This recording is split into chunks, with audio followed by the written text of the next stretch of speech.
Semenatzliach, Lilou Nishmat, Elio Ben Vidal, Avraham Ben Zahara, Moshe Ben Sultana, Ben Zginatza. Donc le pasouk, le Mizmor la Medvav, la Mnatziach, le Eved, Adonai, le David. Donc ce Mizmor, il y a plusieurs avis. Il a été dit dans quel contexte, à quel sujet, et on va citer trois explications, trois différentes approches, trois interprétations. Ça se rejoint, mais il y a bien sûr des petites nuances. Donc le pasouk, déjà le Mizmor il commence Eved Hashem. Eved Hashem. Si je me trompe pas, c'est la première fois qu'on le voit ça, Eved Hashem, non? Eved Hashem. David, il s'appelle Eved Hashem les David. Il nous dit Rashi, il nous dit le Malbim. Hein? Pour l'instant, il n'était pas encore Eved Hashem. Hein? Je sais pas. En tout cas, les Eved Hashem, cette formule, oui, je pense que c'est la première fois. Et il nous dit Rashi, il nous dit le Malbim. En réalité, ce Mizmor là, il fait allusion à qui? Il fait allusion au Yetzer Hara, à ce conflit qu'il y a entre la personne et le Yetzer Hara. À savoir, Yetzer Hara omer la Racha, shelo yepachad elokim lenegedenav. C'est la suite du pasuk. Neum pesha la Racha, bekeven yepachad elokim lenegedenav. C'est les arguments et du Yetzer Hara. Le Racha, qu'est-ce que le Yetzer Hara, de quelle manière il influence, de quelle manière il essaie de le convaincre? Il lui fait croire qu'il n'y a pas le bon Dieu. Donc en réalité, c'est une des stratégies du Yetzer Hara. Le Yetzer Hara, il nous fait oublier, pour être gentil, mais des fois c'est un oubli profond, jusqu'à ce qu'on vienne même douter, Chas v'Shalom lo aleinu, que Akadosh Baruch Hu, il n'est pas là et il n'y a pas de din vedayan. Bien sûr, Akadosh Baruch Hu, il n'est pas là pour punir, il n'est pas là pour se venger, il n'est pas là, n'est-ce pas, comme on a dit, même pour les Égyptiens, à Mavdi, les Avdalot, on a appris aujourd'hui dans le Rem Akadosh, le but des makot, des plaies, c'est pas de la vengeance. Comme c'est explicité dans la Torah, les ma'an tesaper beozne bincha ou ben bincha et tachet alati b'Misraïm. C'est sûr que les Égyptiens ont été l'objet, ils ont subi, c'est eux qui ils ont purgé, mais c'est pas ça le but. Le but c'est pas pour la souffrance, c'est pas pour de la vengeance, mais c'est pour en tirer des conclusions, c'est pour comprendre, c'est un moyen. Bien sûr, ils ont été responsables, ils ont une part de responsabilité, pas une part de responsabilité, ils sont responsables, c'est pour ça qu'ils ont purgé cette peine. Mais le but c'est pas de les faire souffrir, c'est pas la souffrance en soi, c'est de pouvoir voir et constater qu'Akadosh Baruch Hu, il est maître de l'univers, il est maître de la nature, et il applique certaines choses pour certaines personnes de manière à démarquer le peuple d'Israël. Donc c'est pas une vengeance. Quand on parle de punition, mais malheureusement des fois, la vie de tous les jours, le quotidien, nous fait oublier qu'on n'est pas immortel, on est là de passage, on est là pour 120 ans, et après 120 ans, le bon Dieu va nous dire, qu'est-ce que tu as fait du plus beau cadeau que je t'ai offert, qui est la vie? Tu as reçu un cadeau extraordinaire, la vie, des jours et des jours de vie, des instants et des instants de vie. Comment tu les as exploités, comment tu les as optimisés, comment tu les as remplis, qu'est-ce que tu en as fait? C'est ça ce que mon Dieu va demander. On arrive tout de suite à des belles explications. Et donc, qu'est-ce qui fait le Yetzer Hara? Le Yetzer Hara nous fait oublier cette notion-là, parce qu'effectivement, c'est intéressant, mais une personne qui... C'est vrai qu'on doit se rappeler du jour de la mort. C'est marqué, n'est-ce pas? C'est marqué Impaga Bechamenu Valze, Moshrol Betamidrash. C'est vrai que si on est... Le Yetzer Hara, il s'appelle Menouval, n'est-ce pas? C'est un Menouval, ok? Donc le Yetzer Hara, le mauvais penchant, le corps, l'attirance vers la matérialité, Impaga Becha, si t'as atteint, c'est ça la traduction de Pgia, n'est-ce pas? C'est quoi une Pgia? Une Pgia en hébreu moderne, comment on appelle ça? Une cible, n'est-ce pas? Comment on appelle ça? Pgia, ok?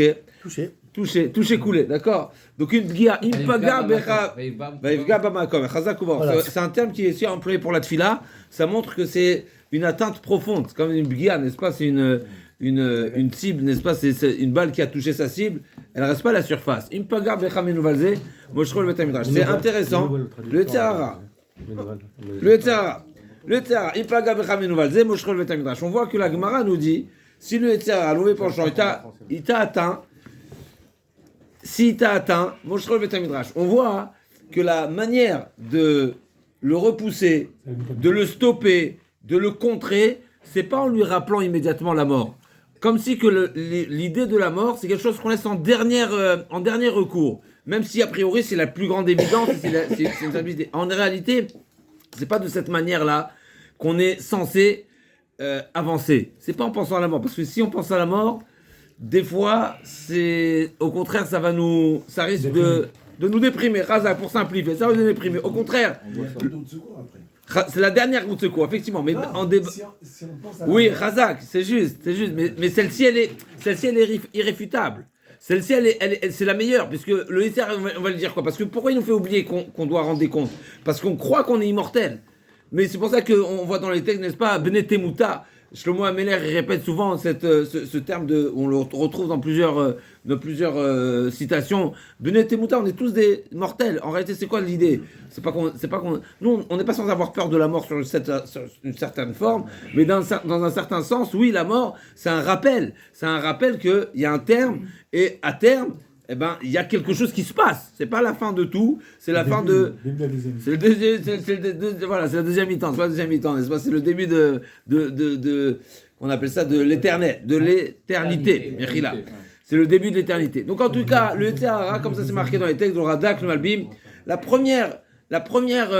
premier élément, en tous les cas, comme ça David Ameler nous dit, la première stratégie du Yetzer Hara, c'est de nous faire oublier qu'après 120 ans, on doit rendre des comptes. Et en réalité, il nous fait oublier qu'on est là pour un temps limite. Et donc, à la fin, n'est-ce pas, on sait que c'est l'élément dont je disais. La Gemara nous dit, à nouveau, Impaga Bechamenoval, la première des choses, la première des stratégies, comment on répond, comment on s'oppose au Yetzer Hara, c'est pas lui rappeler le jour de la mort. Le jour de la mort laisse en dernier recours, comme tu as dit, c'est le dernier. Et la première des choses, c'est Moshro Beth Midrash. Au Beth Midrash, il y a la beauté, au contraire. Tu vas utiliser la beauté de la Torah, la beauté des enseignements, la beauté de la vie. C'est ça le meilleur moyen, le premier moyen en tous les cas, qui est mis en tous les cas, n'est-ce pas, on est dans la Gemara de Zvachim, on est Tadir Vesheno Tadir Kodem, n'est-ce pas, on est dans l'ordre de préséance. Et la Gemara nous dit Kol Tadir Mechavero Kodem et Chavero, Kol Mekudash Mechavero Kodem et Chavero. Il y a un ordre, l'ordre dans la Torah, c'est très important. Même si c'est pas forcément indispensable, c'est pas forcément invalidant si ça n'a pas été respecté, mais ce qui est certain, c'est que la notion de l'ordre, il est très important. Donc si là, Chachamim nous ont révélé le moyen de contrer le Yetzer Hara, c'est Moshro le Beth Midrash, ça veut dire que a priori, c'est la plus belle, c'est la vraie approche qu'il faut avoir avec le Yetzer Hara. Comment on stoppe le Yetzer Hara, comment on répond à toutes ces attaques, à toutes ces comment on appelle ça, ces imaginations, tous les moyens, les ruses, tous les moyens que le Yetzer Hara pourrait déployer pour nous faire glisser, on peut leur répondre, on peut répondre à tous ces problèmes-là par le Beth Midrash. Comme on nous a dit tout à l'heure, dans la Torah, il y a tout. La Torah, c'est la source de vie. Celui qui s'attache à la source de vie, automatiquement. Mais c'est l'opposé. Le Beth Midrash, c'est l'opposé de Yom HaMitah. Donc la première des choses, c'est attache-toi à la vie. Si tu t'attaches à la vraie vie, automatiquement le Yetzer Hara il sera neutralisé parce que lui justement il nous fait oublier c'est quoi la vraie définition de vie. Donc ça c'est donc ça c'est la première explication et on arrive au Malbi, mais déjà en introduction on a dit qu'il y a plusieurs explications de ce passouk là, de quoi il parle. Donc là on a l'explication de Rashi, du Malbim, du Rada, etc. qui parle du Yetzer Hara. David Ameler va nous révéler des secrets, comment affronter le Yetzer Hara. Donc pour affronter le Yetzer Hara, quand on a un ennemi, juste un instant, je vais finir ma phrase, quand on a un ennemi, avant de savoir comment je vais le combattre, il faut connaître ses secrets de guerre, d'accord? Donc là, le plus grand, n'est-ce pas,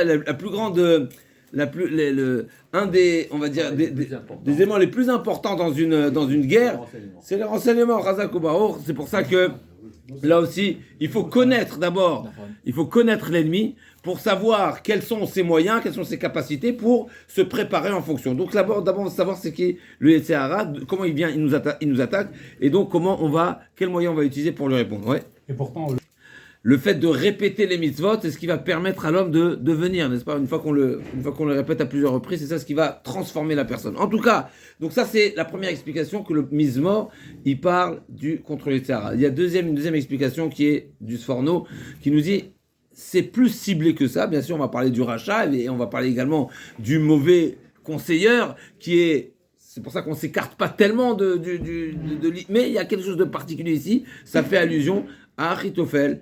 Achitophel on sait très bien qu'il était partiellement Chacham, mais Chacham Lehara, il a fait usage de sa sagesse pour faire des mauvaises choses. Et c'est lui qui a conseillé Avshalom. C'est incroyable. Quand on réfléchit à ça, c'est incroyable de monter le fils contre son père. C'est terrible. N'est-ce pas? C'est incroyable de faire une révolte contre son père. Parce que il n'y a rien de pire. Et Bémet, je le dis parce que je pense qu'on doit se dire ça très fortement.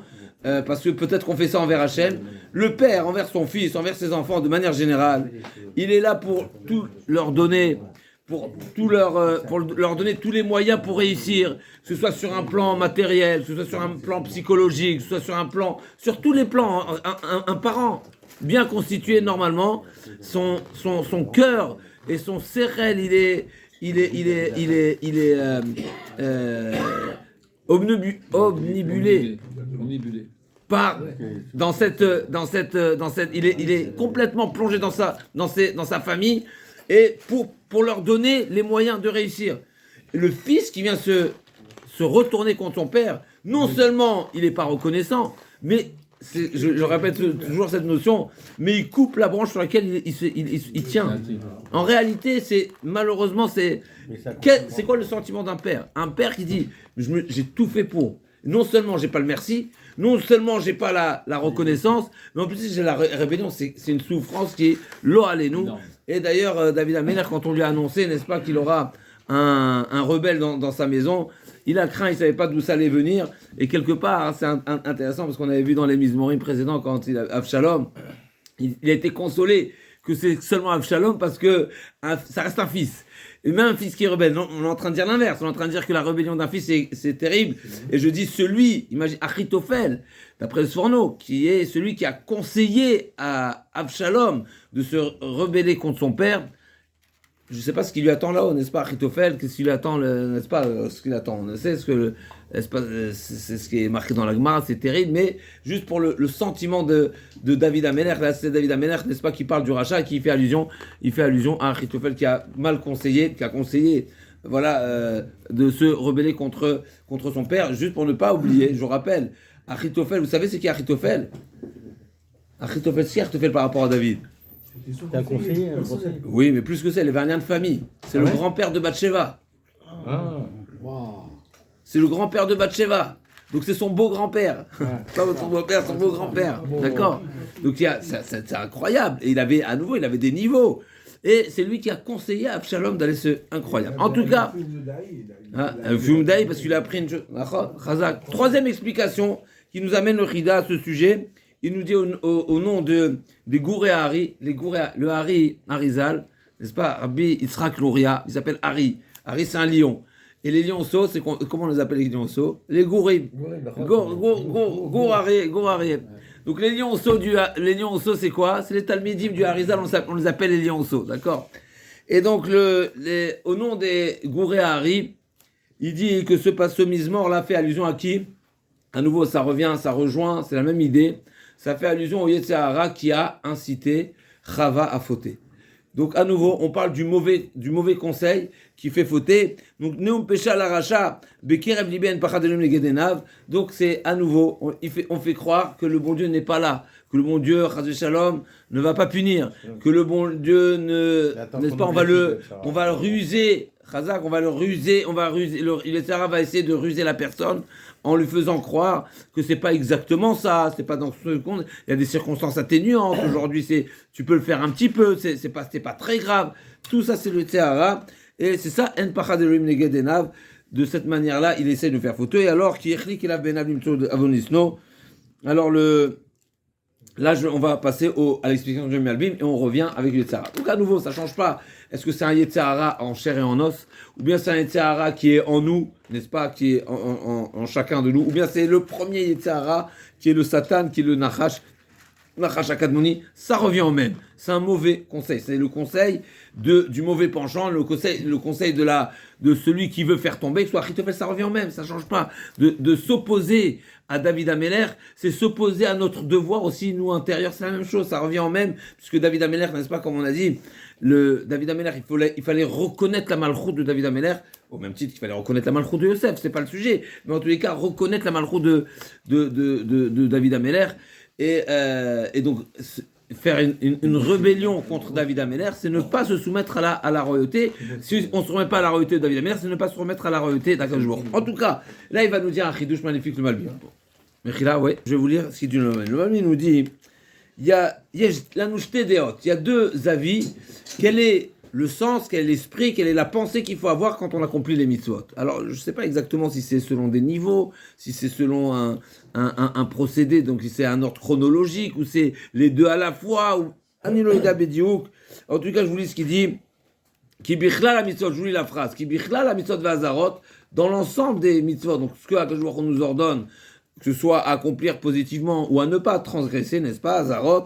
Donc, une mitzvah, habituellement, une mitzvah, un tzivouï, c'est un commandement positif. Normalement, pas forcément, mais en général. Une hazara, c'est une mise en garde. Donc, c'est une mise en garde de ne pas faire.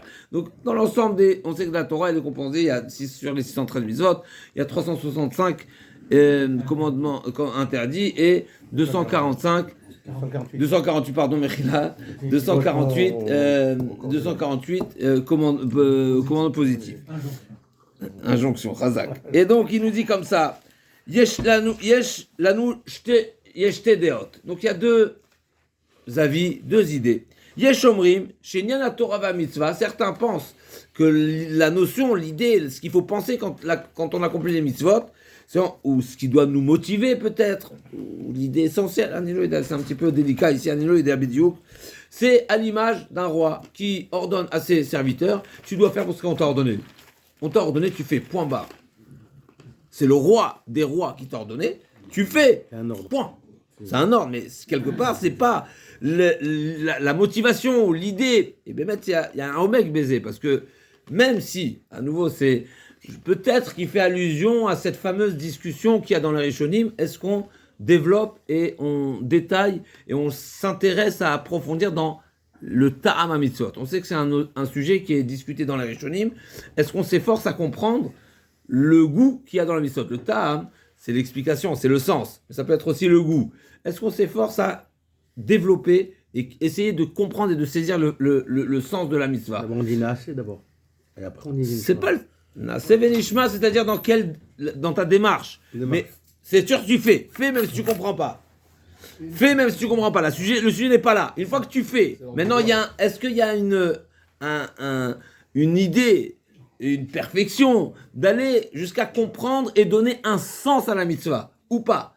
A priori, ça rejoint un petit peu cette notion-là. C'est-à-dire, si tu défends l'idée de ne pas aller chercher des explications à la mitzvah, pourquoi non,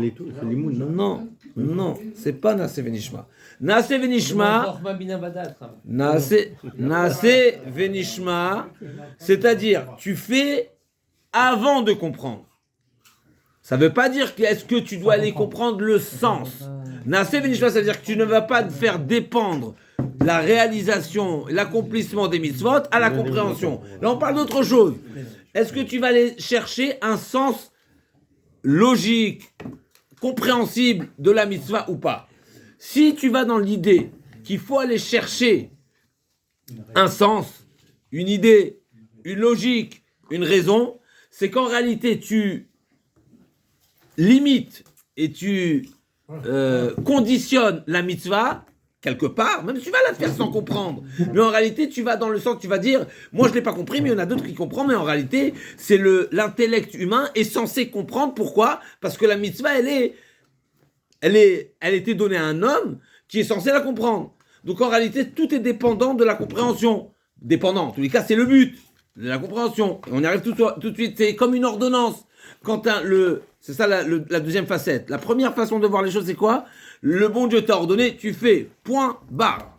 Deuxième explication, non. C'est comme une ordonnance. Quand le médecin va te dire quoi faire, quoi ne pas faire, mais parce que tout est dans ton intérêt vital. C'est que si tu vas faire des bonnes choses, eh ben tu vas bien vivre.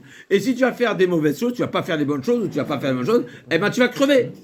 N'est-ce pas? Donc c'est les deux façons. Peut-être c'est lié avec l'explication, avec est-ce qu'on cherchait un sens au mitzvot ou pas. Si tu vas te développer, si tu dis que le bon Dieu nous demande, va jusqu'au bout, défonce-toi pour essayer de comprendre le sens des mitzvot. Mais ça veut dire quelque part que la mitzvah, elle est liée à ta compréhension et c'est une ordonnance. Donc va comprendre en quoi cette mitzvah, elle va agir sur ton être, sur ta vie, de manière générale, dans ta parnassa, dans ta avoda, etc. Mais si tu dis tu fais parce que le bon Dieu veut de faire, mais je fais bet mimout, quelque part, je vais pas autant m'efforcer. Donc c'est pour ça que je dis qu'il y avait une marloquette dans les Rishonim, c'est les grands Rishonim. Donc il y a le Rambam Maïmonide et tous ceux qui le suivent, qui vont dans cette direction, où ils ont développé Tam Mitzvot. Ils sont partis, ils ont fait un livre entier comme le Moreh Nevuchim. On verra à la fin du Moreh Nevuchim, ils parlent de tous les mitzvot. Quel est le sens? Ça ne veut pas dire que c'est le sens unique, mais en tous les cas, il s'est efforcé à révéler un sens logique qui est compréhensible, qui est cartésien, que l'humain comprend comme étant une raison valable et bénéfique pour l'homme. Et il y a ceux qui se sont opposés à cette démarche. Il y a d'autres Rishonim qui se sont opposés parce que ne pas croire que la Torah, c'est la Torah d'Hachem. Comment tu peux imaginer un instant que la Torah qui est d'Hachem, elle se résume à une compréhension humaine? C'est impossible.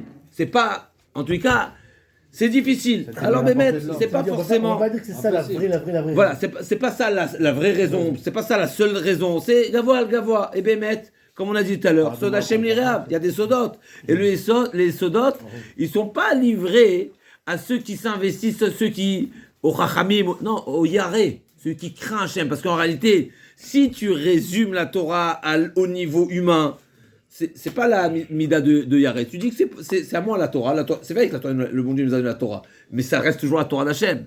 N'est-ce pas comme c'est marqué dans le premier Télim?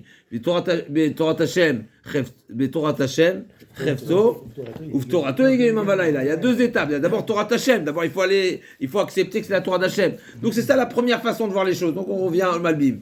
Le Malbim nous dit, il y a deux manières de percevoir et de ressentir et d'être motivé de réaliser les mitzvot d'Hachem. Ou bien parce que c'est Hachem qui a dit. Et donc ça, c'est le domaine de la Emouna. C'est Hachem, je dois le faire par soumission. Soumission, c'est quoi l'idée de soumission? C'est que savoir, prendre conscience que c'est le roi des rois qui m'a ordonné, et moi je suis le sujet, donc c'est normal, je le fais parce que, n'est-ce pas? Et donc si on veut, on va essayer d'aller un petit peu court, si on veut, quelle va être la stratégie du Yetzer Hara pour nous faire glisser à ce sujet-là? Eh ben, il va nous faire renoncer à la croyance. Parce que de croire que ça vient d'Hachem et donc se soumettre à Hachem, c'est qu'il faut croire en Hachem, c'est qu'il faut croire, ça c'est le Chelek Sikhli qui est le grand Sechel, on va dire, c'est pas le Chelek Ayuni comme on appelle, c'est de croire en Hachem. C'est ça ce qu'il nous dit la première étape, En Elohim, En Pachad Elohim Negedenav. C'est la première démarche, parce que pour celui qui pense, celui qui aurait, ou la manière d'aborder les mitzvot par soumission, mais c'est qu'il faut croire qu'il y a Hachem. Donc le Yetzer Hara va dire quoi? Ça c'est la première stratégie. La deuxième stratégie, c'est justement de penser et d'être convaincu que toutes les mitzvot qui nous ont été données sont à notre intérêt, à notre avantage, dans notre but. C'est comme une ordonnance du médecin. C'est moi qui dis, c'est le Malbim. Comme l'ordonnance du médecin. Le médecin en réalité, le bon Dieu, il a créé l'homme selon la Torah.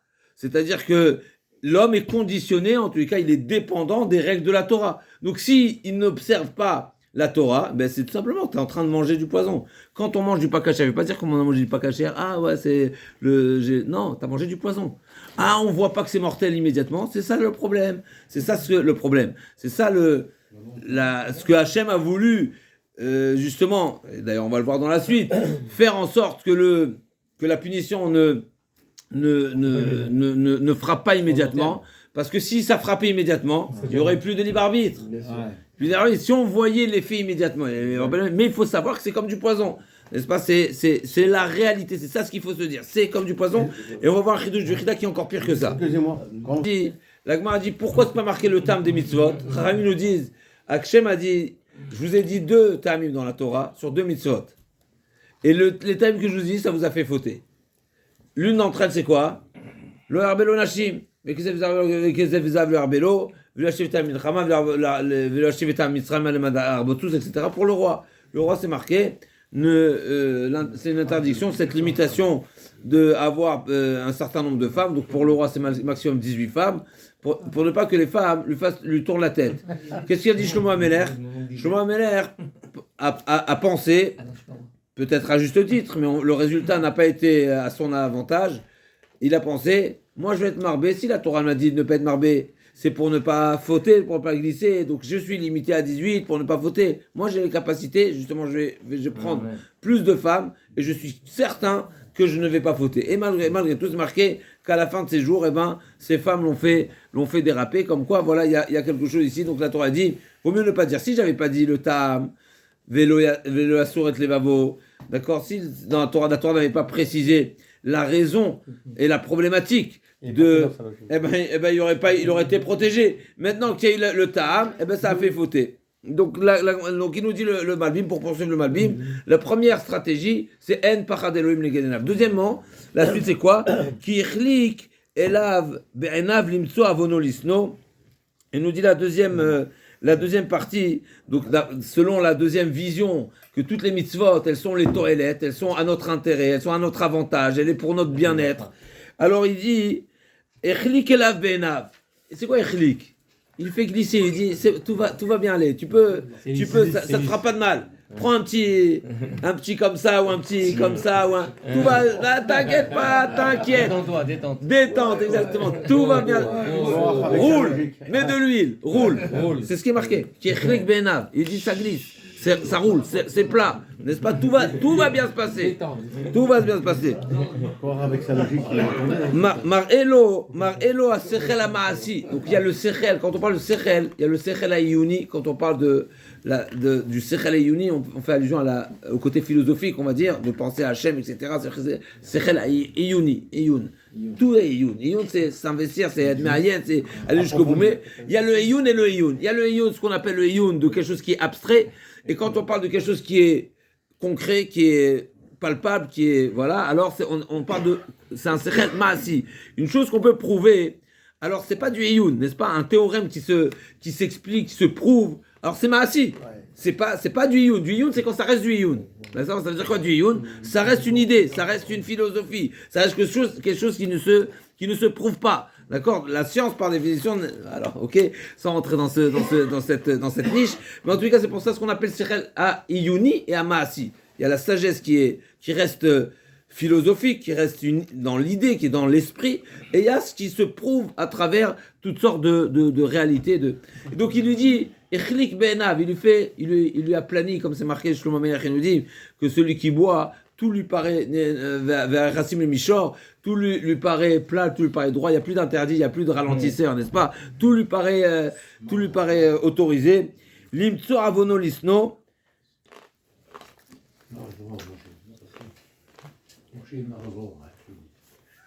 Tu vois?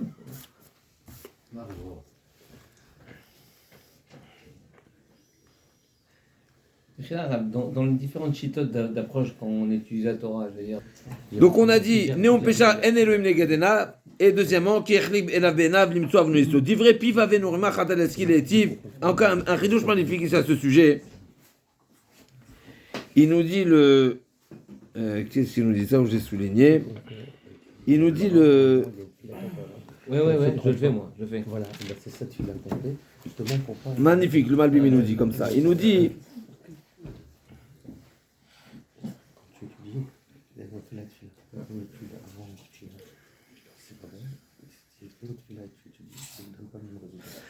dans ce passouk également, on retrouve les deux erreurs, on va dire en tout cas les deux détournements du Satan.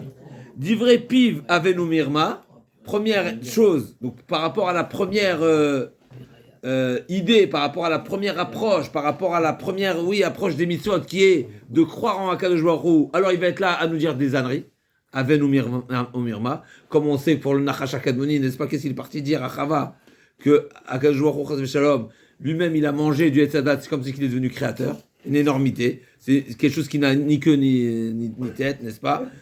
Et deuxièmement, donc ça c'est Aven Mirma, donc c'est vraiment du mensonge, c'est quelque chose qui ne tient pas, et quand on réfléchit un petit peu, quand on se pose, on voit qu'il n'y a aucune logique, il n'y a aucun sens, il n'y a aucune compréhension, il n'y a aucune vérité, il y a rien qui tient la route. C'est pas le sujet. Deuxièmement, Chada Leaski Leetiv. Incroyable. Sur la deuxième partie, là c'est un secret, c'est une révélation, c'est un chidouche magnifique, en tout cas moi, qui m'a frappé. Le Malbim nous dit, sur le Chelek HaMaasi, on a dit que dans le Sechel, il y a l'intellect va s'orienter ou va se diriger vers deux types qu'on appelle ça de compréhension. Il va chercher à approfondir vers deux directions. Ou bien on a dit le Sechel Ayuni ou le Sechel Hamassi. Le Sechel Ayuni, c'est croire. Ou tu crois, tu y crois pas. Et donc il faut développer sa Emouna, il faut développer à travers les parachutes, comme on a dit, les parachutes de la semaine, tous les Nissim, etc., de comprendre que c'est Akadosh Baruch Hu, que c'est la volonté d'Akadosh Baruch Hu. La deuxième, c'est le Chelek HaMaasi, c'est-à-dire sur ce qui est prouvable, ce qui est abordable, ce qui est dans la nature, etc. Qu'est-ce qui va amener, maintenant c'est le chidouche, qu'est-ce qui va amener la personne à découvrir à travers le monde qui l'entoure que les ordres ne sont pas uniquement un ordre, mais une ordonnance? Mais intéresse-toi, regarde ce qu'il y a autour. C'est-à-dire, Chada Leaski Leetiv, une personne qui fuit les bonnes actions, eh ben, il n'ira jamais dans la direction, ou en tout cas, il ne cherchera jamais à comprendre que, en réalité, toutes les bonnes actions, c'est des bonnes actions qui sont à son intérêt, à son avantage. Pourquoi? Parce qu'il a complètement fui le bon sens. Je vous lis dans les mots. Chada Leaski Leetiv, c'est-à-dire, là, on n'est plus dans le Sechel Iyuni, dans le Sechel qui est dans la philosophie, dans la pensée, mais c'est Leetiv, c'est faire du bien. C'est-à-dire, la ski Leetiv, c'est quelque chose qui est dans l'action, c'est quelque chose qui est concret, quelque chose qui est palpable. Il nous dit comme ça, je veux dire dans les mots. Mitzat she'iskil ra mitzat shelo iskil. She'ima yamaskil al davar ayamotze emet. Ou ma shetal mitzat ha-sechel hamasi qui ba mitzat. Donc la première étape, c'est quoi? C'est chada le'eskil. Le'eskil, ça veut dire qu'il n'a pas pensé bichlal. Il ne pense pas au bon Dieu, il ne pense pas. Et deuxièmement, c'est l'étif, c'est faire le bien, à savoir. She'ima rotze l'étif. Incroyable. On sait très bien. Il y a un pasouk qui nous pour utiliser un pasouk qui révèle, qui relate cette notion là. C'est marqué Ta'amu Ur'u Kitov Hashem. Une personne, tant qu'il n'est pas, n'est-ce pas, tant qu'il n'est pas dans l'action, tant qu'il n'a pas goûté, tant qu'il ne s'est pas approché, tant qu'il n'est pas, eh ben il ne pourra pas le sentir. Donc pour ressentir la bonté, la beauté, le bon goût des mitzvot, eh ben il faut les dire. Il faut les faire. Donc on a compris ici, on a compris Razak, on a compris deux choses ici. On a compris une chose importante, c'est que il y a deux approches, il y a deux manières de réaliser, deux directions à prendre, de manière de servir à Kadosh Baruch Hu, ou bien par soumission, on fait l'ordre à Kadosh Baruch Hu, ou bien c'est plus que ça, c'est par compréhension et par adhésion à la misère, en comprenant que c'est quelque chose qui est à notre avantage. Le Yetzer Hara, comment il essaye de nous écarter de ces deux idées? C'est en nous faisant croire que En Pachad Elokim, et en nous faisant croire que c'est pas que tout ira bien, c'est pas important. Nous, qu'est-ce qu'on doit faire? On doit être maskil. Ça veut dire qu'on doit réfléchir et comprendre. Un sur le plan philosophique, un sur le plan iyuni, et un sur le plan létil, askiliatif. Et maintenant, on n'a pas le choix. On ne pourra pas y arriver à la Emouna si on ne travaille pas à la Emouna. Parce qu'à nouveau, bien sûr qu'on est minim. On a un capital de Emouna. Mais ce capital de Emouna, il faut qu'il soit vivant. Ce capital, il est un petit peu au repos. Il faut le raviver. Comment on le ravive? en s'intéressant, en étudiant, en comprenant, en s'interrogeant, en étant mitbonen, en étant mitboded, n'est-ce pas, en faisant des bonheurs d'aller voir un petit peu, voir le ciel, n'est-ce pas, comme il a été rapporté hier également, les chalonot, pourquoi il faut avoir des fenêtres dans le Beth Knesset, c'est pour voir le ciel, parce que, n'est-ce pas, il y a des slogans, des fois, est-ce que tu as levé les yeux au ciel aujourd'hui, n'est-ce pas, c'est quelque chose de très important, lever le ciel, donc ça c'est une première étape, et il y a également l'action. Parce que si tu n'es pas dans l'action, mais tu verras pas, tu n'auras pas les moyens de goûter le goût des mitzvot. Je vais juste, encore un petit chidouche, avec votre permission. Il y a beaucoup de choses, il y a une très longue explication, mais il y a un passage qu'on connaît bien, qu'on lit tous les Shabbats. On ne dit pas tout le temps.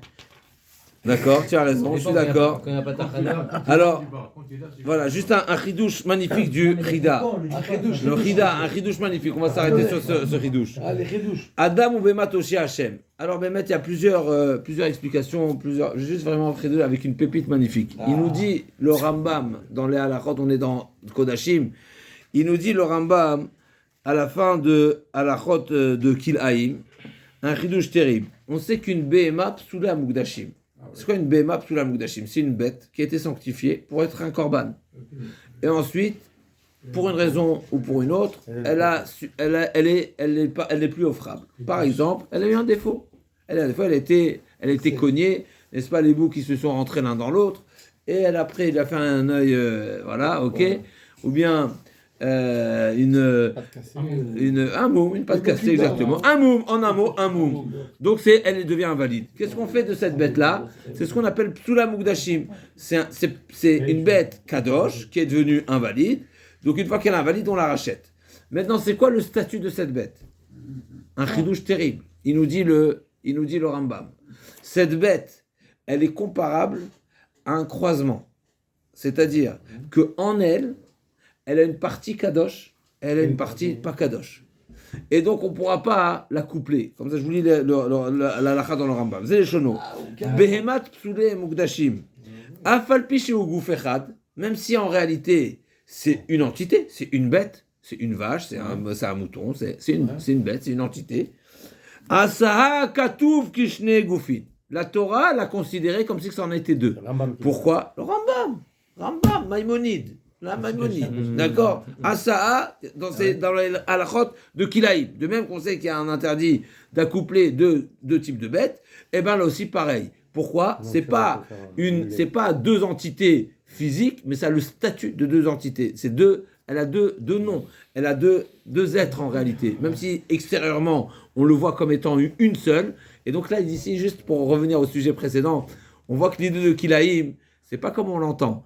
Nous, Kilaïm, Alpi Ateva. Oui, il y a une explication, même Kilaïm, ça fait partie des Choukim, d'accord, dans les Kilaïm, c'est quoi Kilaïm? Kilaïm, c'est faire un produit hybride. Ça peut être dans le végétal, ça peut être dans le vivant, ça peut être dans les fibres, n'est-ce pas? Dans le végétal, ça veut dire, Merchila, dans le végétal, c'est deux choses. Le végétal, ça veut dire dans les pousses, et dans les fibres également, même le c'est bien au pichtim, d'accord. Donc c'est sur plusieurs formes, ça peut être dans, d'accord. Et il peut avoir même une idée, un sens sur le plan compréhensible. Là, on est en train de voir quelque chose d'extraordinaire. Une bête, elle a été kadosh, mais elle a pris un mot, donc elle est plus offrable. Elle reste toujours un petit peu kadosh. On va la racheter, mais on est limité dans la manière de. Aujourd'hui, elle est plus kadosh parce que j'ai racheté, donc j'ai pompé, je l'ai puisé tout ça Gdoucha et je l'ai transféré sur de l'argent. Avec cet argent, je vais racheter une bête. Maintenant, qu'est-ce qui reste dans cette bête-là? Eh bien, dans cette bête, il y a toujours de la Gdoucha. C'est pas le sujet. Le sujet est que cette bête-là, même si c'est un gouffre, Asa Katouv, la Torah en a fait, Kishne Goufin. Pourquoi? On l'a considéré comme si c'est c'est deux en un. Pourquoi? Mipne Shaita Kodesh, venez c'est troll. Parce qu'autrefois, au départ, elle a porté, c'est pas qu'elle a porté, elle était Kadosh. Parce qu'on sait très bien, je me rappelle, je me permets de vous rappeler, on y arrive, Chazakoubaour, c'est là-bas qu'on va y aller, Chazakoubaour. Je tiens à rappeler quelque chose qui est très important, c'est qu'une bête Kadosh, c'est pas comme une table Kadosh. Une bête Kadosh, elle est intrinsèquement Kadosh parce qu'elle va être offerte. Donc une bête qui est offrable, Donc elle avait toutes les conditions. Donc quand elle était sanctifiée, elle avait la sanctification maximale.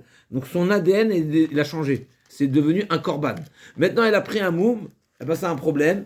Comme si que c'est une bête qui n'est plus offrable, mais elle a toujours l'ADN de Kadosh. Donc elle est hybride. C'est une bête qui est hybride. Asa Katouf Kishne Goufin.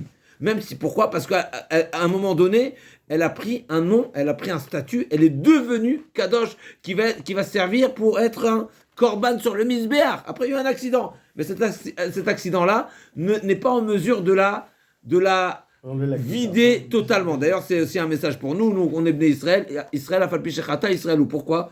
On n'est pas pire que cette bête.